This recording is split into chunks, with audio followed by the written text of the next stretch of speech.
Slowly rotating at the edge of deep space, 1,000 kilometers beyond the atmosphere of 21st century Earth, is the Arthur C. Clarke Astronomical Observatory, Starlab. Here, Starlab Research Director Dr. Maura Cassidy and scientists and technicians of the International Space Authority, ISA, watch over the countless stars and planets that fill the silent distances beyond the giant space station. It is November 3rd, 2028, as this week's episode, The Kilohertz War, reminds us how suddenly and mysteriously one man's science fiction can become another man's science fact on the threshold of alien worlds.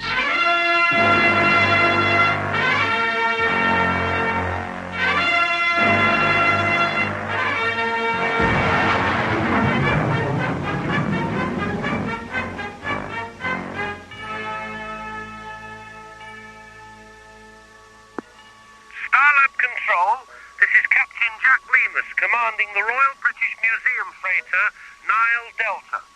Registry number 98078. This is Starlab. Go ahead, Nile Delta. I know we're not expected, but we'd like permission to dock. What's the problem, Captain? The bloody technicians union at Gatwick called a strike while we were still on the pad. Our line crew walked up before they finished refueling us. We'd like to top off our liquid oxygen tanks. Another strike at Gatwick. Third time this year, isn't it? It's the fair. How about it, mate? Can you spare a drop or two of the old LOX?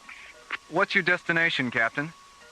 We're transporting the King Tut exhibit to Thanatos, part of a cultural exchange program. Stand by. All right, Nile Delta. I have you on the screen. What's your Starlab ETA? 6 minutes, 18 seconds. 6 plus 18. Roger. Nile Delta, your docking orbit insertion coordinates are 9er6 at 207 degrees, docking bay 16. A refueling crew will be standing by. We'll try to keep them from going on strike before we get there, okay? Don't worry, Captain. Starlab is a non-union shop. Well, thank God for that. Nile Delta, out. Bay 16, there's a British freighter coming in for refueling. ETA 6 minutes. Roger. Hi, Maura. Hi, Jerry. Have you heard from Major Corbin yet? Yeah, about a half an hour ago. He was just leaving Jupiter space. What's going on out there, Maura? Some unidentifieds have been shadowing the freighters taking Zellium ore off Callisto. The ISA thinks they're mineral pirates. Commissioner White sent Corbin's space exploration team to check it out. You want to hear his transmission? I have the recording right here. All right, let's give it a listen. Zodiac 1 to Starlab Control. This is Starlab. Go ahead, Zodiac 1. This is Major Ben Corbin commanding a flight of 3 SET Mirage-class interceptors. Pirate suspects identified as Labinthian renegades. Engaged 2 of them. 1 destroyed, 1 damaged. No casualties our side. Half of the squadron remaining on patrol in the vicinity of Callisto, other half now departing Jupiter space. ETA at Stargate and Security Station 2130 hours. This is Major Corbin, Zodiac 1 out. Well, he certainly comes right to the point, doesn't he? You know him? But I've heard John and Buddy mention him a couple of times. I can't remember why. But I do remember they weren't smiling. Here, let me have the cassette, Jerry. I'll be talking to Commissioner White in a few minutes. I may as well play it for him. There you go. Thanks, Jerry. See you later. So long, Maura.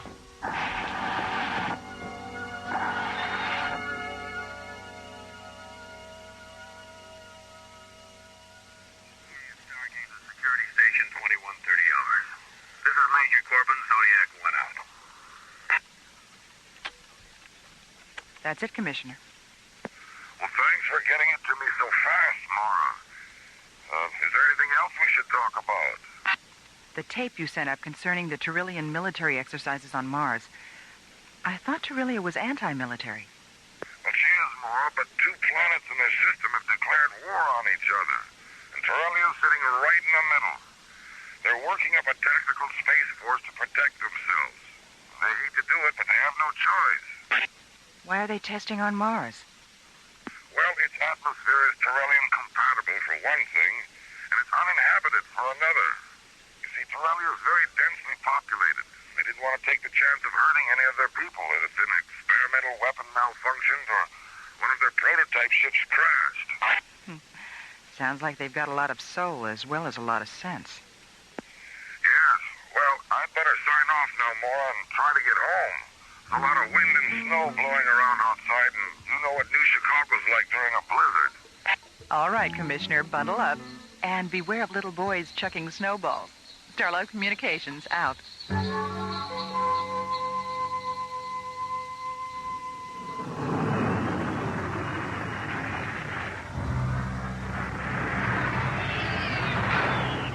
Major Corbin. It's coming through on the Earth disaster frequency now, and it just tripped the override on the fail-safe attack circuit. Punch it up in here. The vanguard of an invading army from the planet Mars. An emergency. San Diego burned into the explosion. Military operation. Mars. 2,000 feet. Engines to get before. After unleashing their deadly assault. This is Captain Lansing of the evacuation. Blacked out communication. I told the ISA not to allow those aliens to run loose on Mars. Have you been able to raise Starlab yet? No, sir, and we've been trying for over an hour now. The Turrellians probably took out Starlab on their way to Earth. All right, Captain. Flash the pre-combat alert to the other ships. We're going to Mars.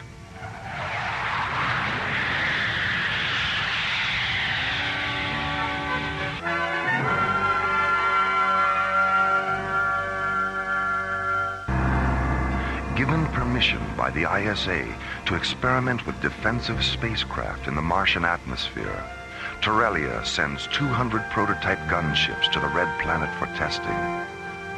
10 days later, 3 Mirage-class SET interceptors receive a powerful radio transmission as they leave Jupiter space.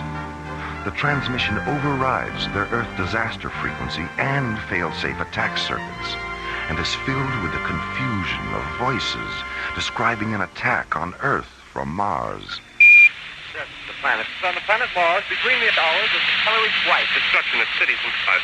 5 minutes after the transmission is received, Major Ben Corbin, who commands the interceptors, orders his executive officer to contact Starlab for confirmation of the attack. Have you been able to raise Starlab yet? No, sir, and we've been trying for over an hour now. The Turrellians probably took out Starlab on their way to Earth. All right, Captain, flash the pre-combat alert to the other ships. We're going to Mars. Open a close proximity channel. I want to talk to the other ships. Yes, sir. Go ahead, Major.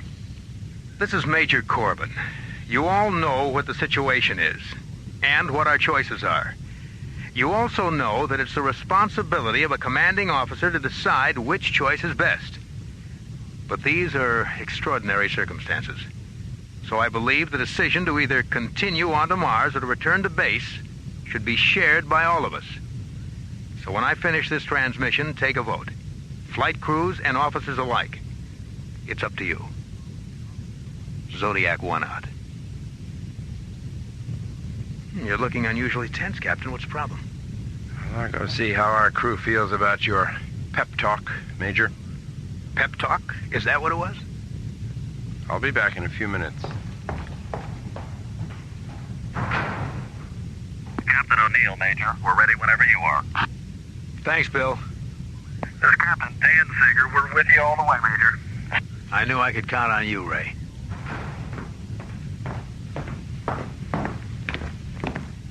Well, what's the verdict, Captain?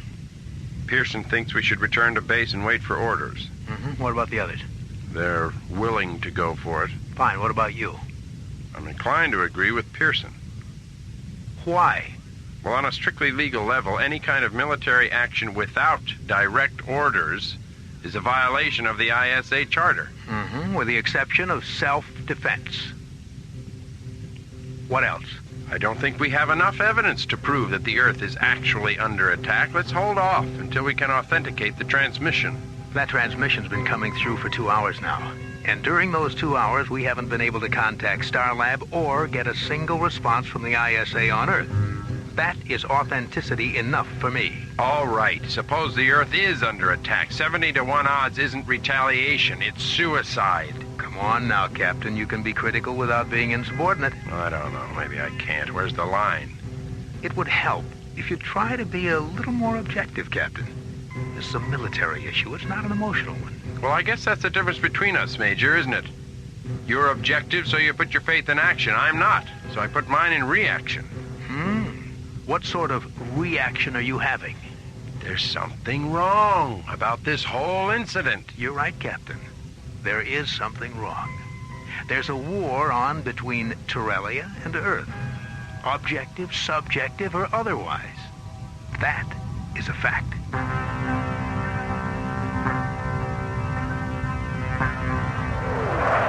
Flying in a tight triangular formation, the tips of their delta-shaped wings nearly touching, the 3 sleek white interceptors of Major Corbin's Zodiac flight execute a 360-degree roll and rocket away toward Mars.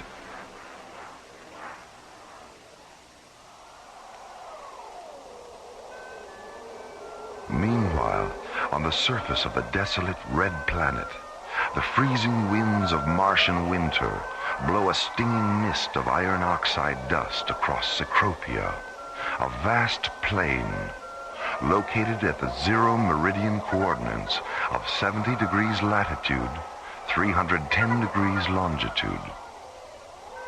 In the middle of the windswept plain lies the Turrellian Command Center, 7 transparent green domes whose faceted emerald surfaces fracture the pink light of the late afternoon sun.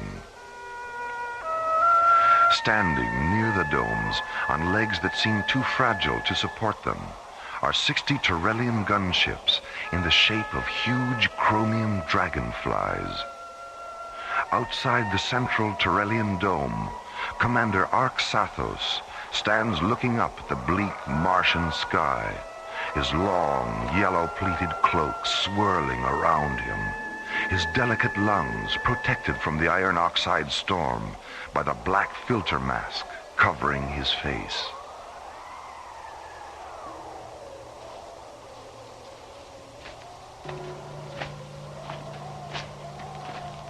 Sathos, the purification elements in our masks are nearly saturated.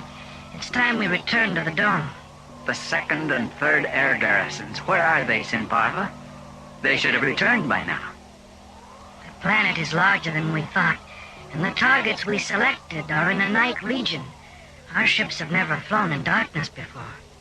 Have you seen to the one that fell onto the ice cap? 3 surface crawlers have been dispatched to bring it here. How many of our flyers were killed? We won't know until the crawlers reach the impact site. Sinparva, Turrellia was never meant to be. Sathos. Take me into the dome. My mask. The elements have terminated.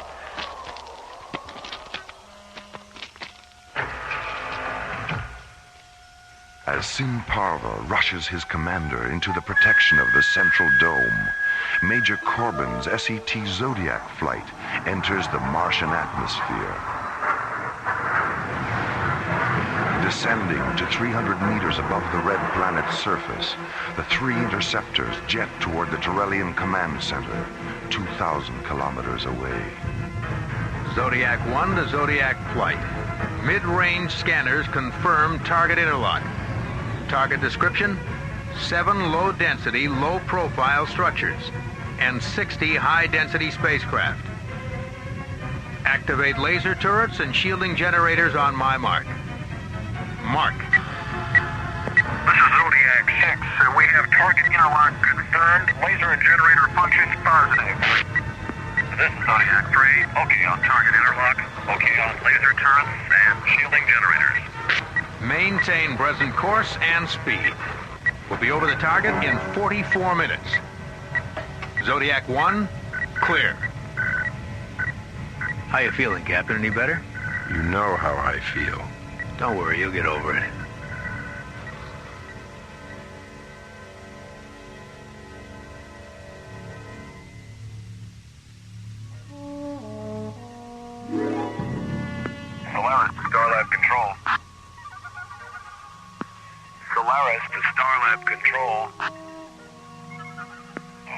on, Jerry. It's us. Your old pals through thick and thin. SET captains Buddy Griff and John Graydon. Jerry? Go ahead, Solaris. Yeah, Jerry, where you been? Down in engineering. All our communications were knocked out about 3 hours ago. We just got back on the air. What happened? According to Professor Crane, a pulsar somewhere flashed back all the radio signals that had collected in its gravitational field. You should have been here. It was really a buzz. Speaking of buzzes, is Maura there? We've got a present for her. She and Professor Crane are up in data processing, resynchronizing the sidereal time terminals on the computer. Have you got a docking bay open? Our ETA is 9 minutes. Docking bay 23, buddy. Docking orbit insertion coordinates 671 at 208 degrees. Thanks, Jerry. Solaris out.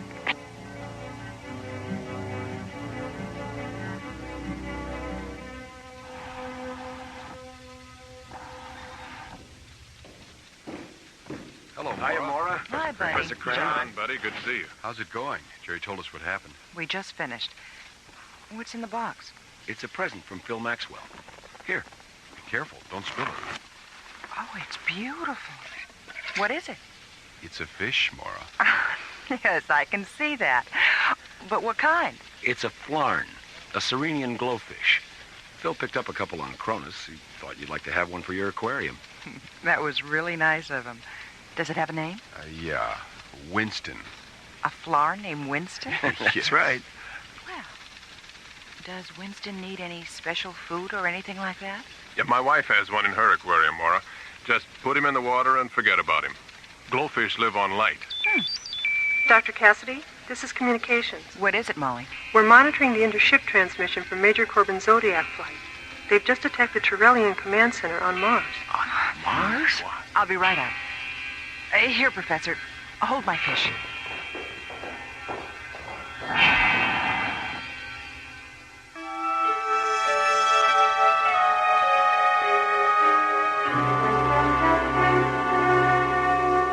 A powerful radio transmission has tripped the fail-safe attack systems of 3 SET interceptors. A transmission filled with distorted human voices describing an attack on the Earth from Mars. After unleashing their deadly assault. This is Captain Lansing of the evacuation. Blacked out communication due to the Pennsylvania related to difficulty with transmission. When Starlab and ISA headquarters on Earth failed to acknowledge his calls for confirmation of the attack, Major Ben Corbin reaches a tragic conclusion. The alien assault is real.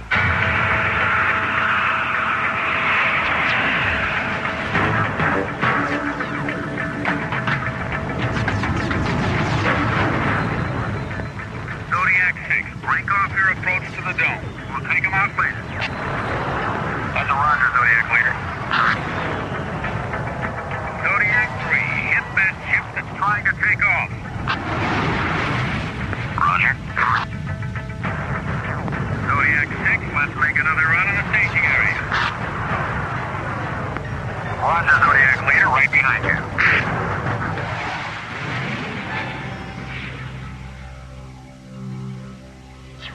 Simparva, where did they come from? They were flying too fast for our senses. We had no warning. Have you tried to contact them? They don't respond. Then we have no other choice but to defend ourselves. Open the barrage domes. Inform our gunners that this is a lethal engagement.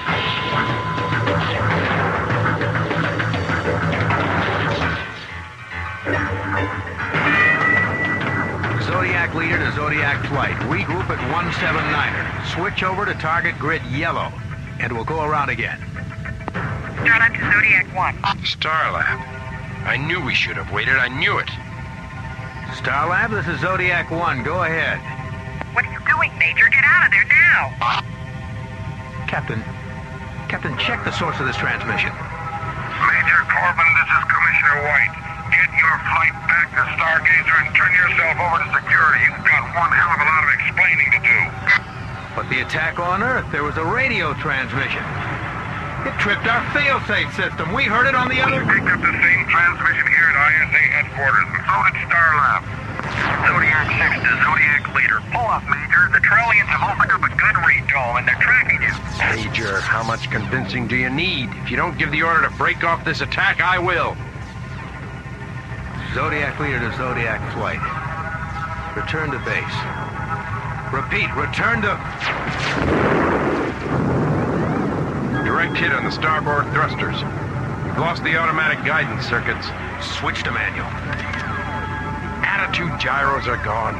Co-pilot to crew, get to your crash positions. We're going in.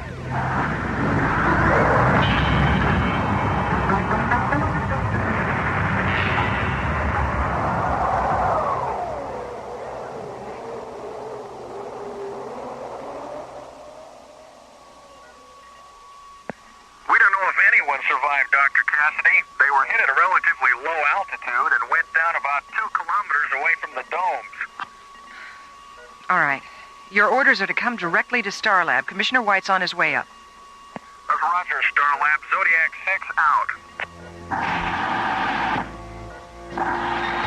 I've finished analyzing the tape Jerry made during the pulsar flash, Maura.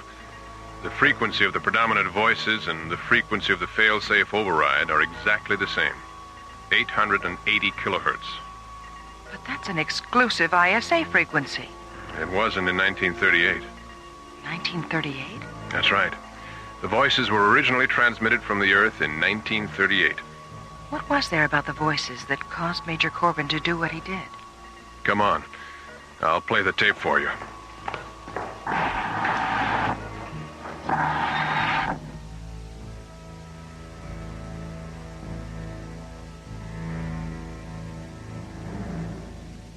Whatever possessed you to do this thing, Major Corbin? 3 men killed in the crash of your ship. 9 others seriously harmed. Captain Vogel critically injured. 20 Turrellian flyers lost. The transmission. We thought you were attacking the Earth. I did what I thought was right. Did you contact Starlab for confirmation? Did you contact Commissioner White? We couldn't reach them. Then why didn't you contact us? It never occurred to me. Military uniforms are unfortunate things, Major. So very little does occur to the ambitious patriots who wear them. Arxathos. Yes, Sinparva? A transmission from Commissioner White has come through. He wants to talk to you. Sinparva. Your eyes. Is there something else? There was nothing our physicians could do. Captain Vogel just died. Oh, my God. My God. Between the hours of Clarke White, destruction of cities and in the evacuation. Tonight, the Columbia Broadcasting System and its affiliated stations coast to coast has brought you The War of the Worlds by H.G. Wells, featuring Orson Welles and the Mercury Theater on the air. Next week, we present a dramatization of 3 famous short stories. This is the...